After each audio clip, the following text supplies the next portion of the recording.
Hey guys, Unlucky Tug here, and with me today is my good friend, Zio93. What's up, YouTube? We're here to bring you a very different kind of video today. This is a little something we like to call Unanswerable Thomas Questions. Dun dun dun! And what exactly is an unanswerable Thomas question, Zio?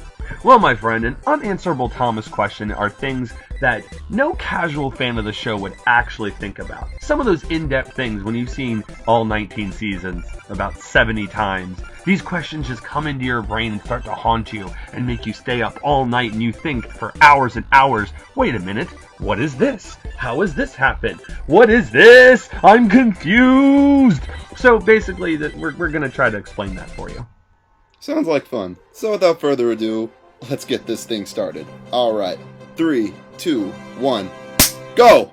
If Thomas was to eat a cheeseburger, what would happen? Would he swallow it and poop out underneath the tracks? Or would it just go into his firebox and burn up? Could Thomas drink water from the water tower through the hose like a straw? What are the train's faces made of? Is it flesh or is it like a rubbery material? If I cut Thomas's face with a knife, would he bleed? How do their faces get there? Do they just magically appear after the engine is built? Or do the designers of the engine have a face in mind when they draw the blueprints? How do the engines get their smoke boxes cleaned out? Are their faces on hinges and open up like a door? Why are the faces gray of all colors? Why do some characters have actual faces while others are meshed into their bodies like Annie, Clarabelle, and Harold? If Annie and Clarabelle and the slip coach's faces are a part of their bodies, why isn't Henrietta's? What's the point of Henrietta's rear platform where her face is now? People can't get into her at that end because her face is just blocking where the door would have been, rendering that platform absolutely pointless. If Henrietta or any coach were to open their mouth really wide, could a person crawl through their mouth into the coach? If not, how far into the mouth can one reach before they hit the wall? Actually, Nick, I'm glad you bring that up, because there's an interesting theory about that. Oh. See, if I were to climb through Annie's mouth, I actually pop out of Clarabelle's mouth. Oh. So just imagine Annie and Clarabelle are side by side. If I were to crawl through Annie's mouth and go through a good bit, my head and upper torso would be out of Clarabelle's mouth, but my legs and feet would be still dangling out of Annie's. What is behind the truck's faces beside that flat single layer of wood? If a truck was loaded with sand or something and they sneezed or coughed, would sand pour out of their mouth? How does it always work out that the trucks face forward when they're a part of a train? Isn't there any case where they might get turned around in a shunting yard and have to travel backwards? Do the trucks make friends with each other? Or do they see it as a pointless effort because they know they'll get split up at the yard at some point and probably never see each other again? You know, that's gotta be depressing. It must be hard to be a truck. No wonder they cause so many accidents. Do the trucks have names? If not, do they give each other names? Actually, Tug, they do have names. Oh, really? Really? And I'm gonna go through that list right now. Brain, Bullstruck, Chester, Chump, Crack, Craig, Krusty, Francis, Greg, Muffin, Omar, Peachy, Pinky, Ralph, Spanky, Tobias, Tomas, Zippy, Stumpy, Randall, Dolan, Doogie, Slappy, and Ivan. How are some things on Sodor alive and some things aren't? Like, why is Cranky alive, but the Big Mickey crane isn't? Bulstrode, Captain, and Skip are the only boats with faces, but there are millions of others that don't. Who decides what comes alive and what doesn't? Where do Skiff's wheels go when he's waterbound? Do they just fall off? What is Sailor John's last name? Van Vosky. Oh, wait, really? Yeah. Oh.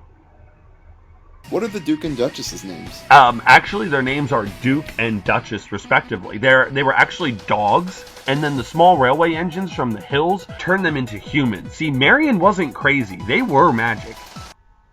Oh. How do the operations with Spencer on Sodor work? Like, when Duke and Duchess are staying on Sodor, do they have absolute freedom to run Spencer wherever on the line?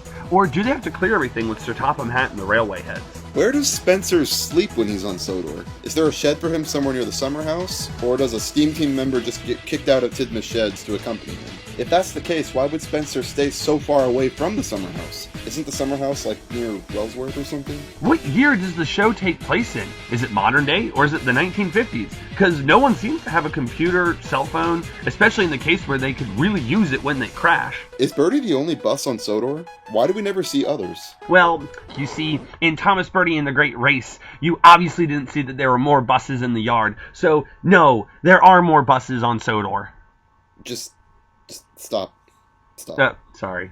Why do Connor and Caitlin have Irish accents if they're American engines? Where the flip does Hero live? Sodor? Japan? The mainland? Who operates Cranky, and how does anyone even get inside of him? What about Marion? She doesn't even have front windows. And not to mention Kevin, who's driving him? Why does Glynn sound just like Scarloey and Bert like Sir Handel? Because Keith Wickham does too many characters and has officially run out of voices. Look at The Adventure Begins. He practically talked to himself the entire time. Well, that answers that. What is up, YouTube? I'm back. Oh, God. That's right, guys. Zeo93 here, and with me today is the Unlucky Tug, and today... No. That's not how this works. I'm not here with you. You're here with me. Let's not get ahead of ourselves here. Hey, I'm in this just as much as you are. We're code-hosting this. Yeah, but who's editing the video? Yeah, well, Whose channel is it? Fine, whatever. That's what I thought. Let's start again. Sup, YouTube? Unlucky Tug here, and Zeo93 is here again with me today. I truly apologize for what just happened. See, I let Zeo out of his cage for this, and he got a little excited. Wait, what? You did what to We're me? very happy to be back again to present you all with the video you've all been waiting for. Unanswerable Thomas questions. 2. So if you haven't watched the first episode, you should probably do that. Otherwise, everything in this video will be completely out of context and make no sense. Well, to be fair, the first one is pretty out of context and makes no sense. So... Well, yeah, I guess that's true.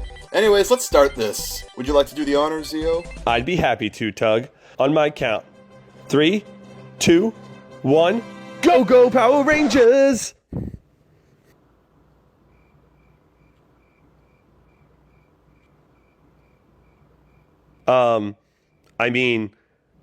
Go? See, this is why I don't let you out of the cage. Are Thomas and Tug set in the same universe? Why do the drivers wear suits? Don't they fear they'll get dirty? Don't they get hot wearing those? If the engines truly are driven by the people in their cabs, could the engines sleep while moving? Like, could Thomas just take a nap while in operation? How does Etienne have a mustache? So apparently the engines can grow facial hair now. Dang, Thomas must really be set in the same universe as Tug's. If Gator's real name is Gerald, why does his nameplate say Gator? Someone's in denial. Can the trains breathe underwater? Like, what if Percy slid in just a little further? Or what if Thomas got completely submerged? Would they have drowned? That being asked, do the engines breathe at all? Do they have lungs? Would an engine survive if it were somehow placed in an area that lacked oxygen? Could Thomas survive on the moon? Oh. How old is Lady Hat? There is no way she's a grandmother. Look at her. What is she, a grandmilfer? Never mind that. How old is Dowager Hat? She's a great-grandmother and looks to be, what, 60? Did she have Topham and Loam at a very young age? Like 15? Who were Stephen and Bridget's parents? Why do they, aka Sir Topham Hatt and Lady Hat's actual children, never appear in big events where the whole family is involved? Are they all above this mumbo-jumbo train-talking stuff? Why do some rolling stock have faces and some don't? I think we asked that in the last one. Yeah, we did, but it really bothers me. How can some trucks have faces and some don't? It doesn't make sense. If the trucks with faces cause the crashes and thousands of dollars in damage, why doesn't the railway just stop using them and use trucks without faces? They're not going to cause any trouble because they're not alive. Problem solved. How did Caroline's eyes work? Like, those are her headlights, right? So, do they turn on and her eyes just glow? That's creepy. What a terrible character design. Speaking of terrible character designs, and terrible characters in general, what's up with Jeremy? Does he seriously not have a cockpit? So how does his pilot see? Or does he even have a pilot? Who would feel safe riding in him? Who installed Pinchy onto Diesel 10? Like, what nutjob thought putting a giant mechanical claw on top of a diesel train was an idea worth investing in? When Sir Topham Hatt reprimands Diesel 10, what's stopping Diesel 10 from just grabbing Topham and throwing him across the room into a brick wall? Does Diesel 10 have a driver? If he does, then is it the driver that's operating the claw, not him? Same question, but about the pack. Do the characters themselves operate their arms, or are there people inside of them? I mean, they have operators and banksmen. Is their job just to stand around and supervise the machines operating themselves at the site? What a bizarre job that is. Sounds pretty boring, to be honest. Do the engines ever get flies splattered on their faces when they're traveling at super high speeds? Do they ever get them in their eyes? Would it benefit them to wear goggles? Thomas seems to become infatuated when he first sees Ashima. Can the engines have intimate feelings towards each other? Can we please keep the lovey-dovey fanfiction crap out of Thomas the Tank Engine, please? Hey, I was just asking. How do the characters that speak through megaphones work? Like, does the voice that comes out of Big Mickey belong to the crane itself? Or from his operator? Or does he even have an operator? That's not a Thomas question. That's a Tugs question. You can't ask that here. Oh, come on. Everyone's wondered it. Yeah, but... You know what? Screw it. I don't care if this is unanswerable Thomas questions. We're going to ask some Tugs questions now, K? K. This is what happens when we let the power of running a YouTube channel gets to your I head. said K. Good day, sir! Why do some of the Tugs have doors to their heads? Who is going in there? Can a person even see out? Are the eyes like one-way mirrors or something? How do the Tugs attach themselves to barges in the dock without the aid of people? Do their ropes just launch themselves and they hope it sticks to whatever they're throwing it at? Why do the Tugs have British accents if the show takes place in America? How did Sea Rogue lose an eye? There must be a really tragic backstory there. Well, he does have the munitions company logo on his stack. There obviously was a terrible accident where Sea Rogue's family got blown up in a munitions fire, and whilst trying to save them, he lost his eye. And with his family gone, his uncle took him in and raised him. Huh, that's actually a really good fan theory. Kudos. Thanks. Why do the Tugs have lifeboats if there's no one in them? The Tugs offer to tow Izzy for money, but how does Izzy pay for them? Does he have a giant wallet stowed in his head or something? So does Grampus's face wrap around his entire front? Like, under his chin below the water is the whole front of the submarine flesh? Or does the face end just below the surface? Where's Lord Stinker's mouth? Is the mouth the hull? Is the garbage in his mouth? Oh, Lord. How? Just how do the Tugs have hair? Where does it grow from? Do they have to wash it? Do they ever need to get haircuts? Do they get lice? Okay, we're entering very weird territory now. Can we please get back to Thomas? You know, what everybody clicked on the video for? All right. How much of an engine has to be removed before it's considered dead? Scruffy was literally in pieces, but was still alive. Can they only die if the face is destroyed? That sounds like a horror movie kind of thing. Right? So, if an engine smoke box, aka the black part where the face is attached, needs to be replaced, how do they remove it without detaching the face? Or is the face removable? If the engine's faces are removable, is the engine still operable without the face? If the face is removed from the engine, can it still talk? If you snapped James's whistle off, would it be like you breaking his penis?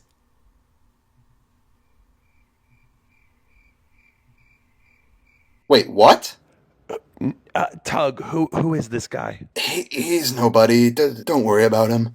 Hey, get out of here, Vinny! But I have more questions to ask. Go away! No one likes you. But I... Get out of here!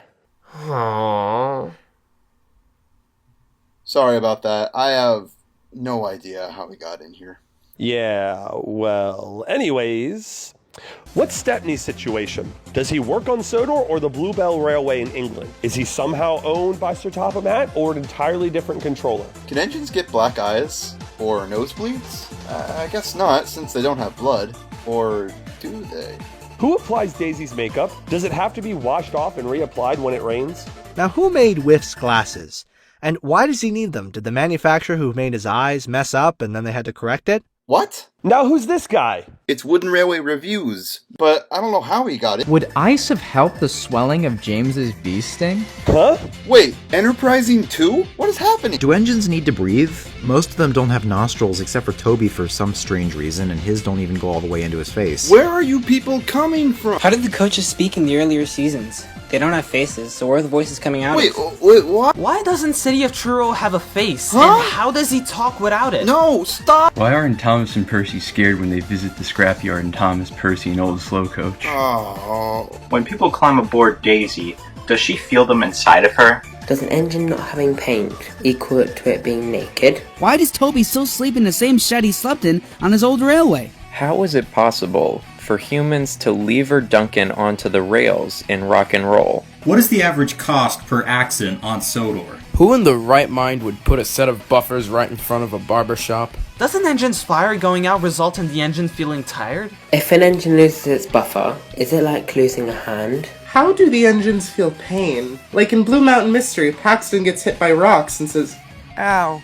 Are they sensitive to touch too? If I put my hand on Thomas's buffer, would he feel that? Ew, that's gross. Tender engines can feel they're tender, so if it's removed, do they still feel it? Does it hurt? How do Connor and Caitlin's crews get inside their cabs when their doors and windows are clearly painted on? Does Farm McCall have a wife or kids, or is he forever alone? Why do none of Mr. Percival's children look nothing like him or his wife? Are they all adopted? How can the Coldy Fell engines have a face at each end? Are they constantly looking in two directions? Can the Coldy Fell engine speak from both faces at once, or is it more like the mayor from Nightmare Before Christmas and how he changes between faces when he speaks? Since the Coldly Fell engines have a face at their back end that they talk out of, does that mean they're literally speaking out of their ass? Why does Trevor like children so much? Why do engines like Duck, Ryan, and Arthur still have the initials of their previous railway painted on them? Shouldn't they have been replaced with NWR by now? Does the Magic Railroad still exist? Does anyone actually use it still?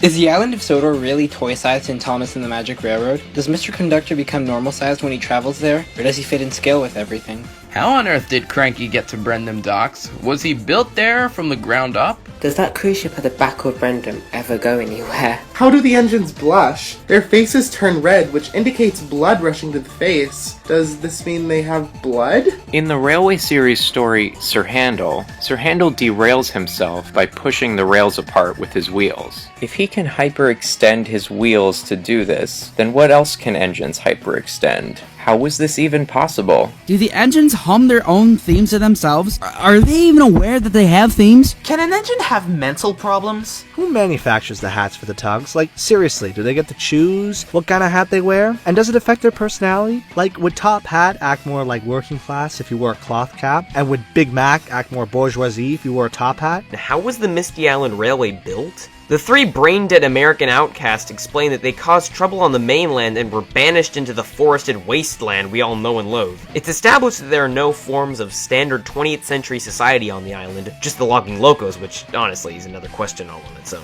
The engines are given Sudrian drivers later on, but it's clear that nobody's actually ever lived there. So how was the railway built? Did the mainland pay to construct this unnecessarily large railway prison on an unknown island, just to contain these three terroristic engines who enjoy the pain of others by hurtling construction equipment at unsuspecting victims? They probably had to cut down an immeasurable amount of trees, disturb the tribes of peaceful natives, and ship tons of supplies to an unmapped location shrouded in mist. Why would they feel the need to include Hey, Tug? Yeah? I think I know how all these strangers are getting in. Yeah? You know the door in the back? Yeah? Oh, no. Don't tell me you... Yeah, I think I may have forgotten to lock it. Of course you did. You see, Zio, this is why I keep you in the cage. What cage? What is this cage you keep... You know what? Forget about it. I'm gonna go deal with these intruders. It's morphin' time. I think this is probably a good time to end this. Thanks for watching, guys!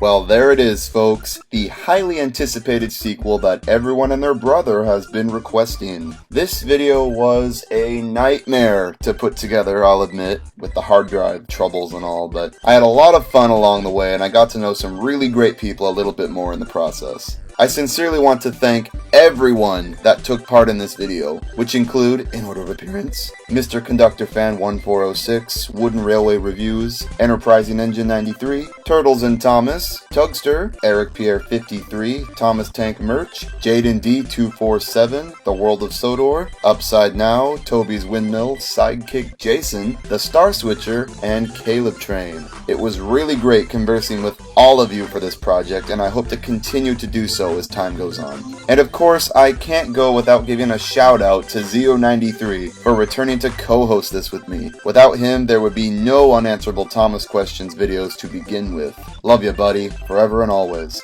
And lastly, I'd like to thank all of you at home for watching this and supporting my channel. The next video will be a new Thoughts On video, so look out for that. Have a lovely day, everyone. Peace.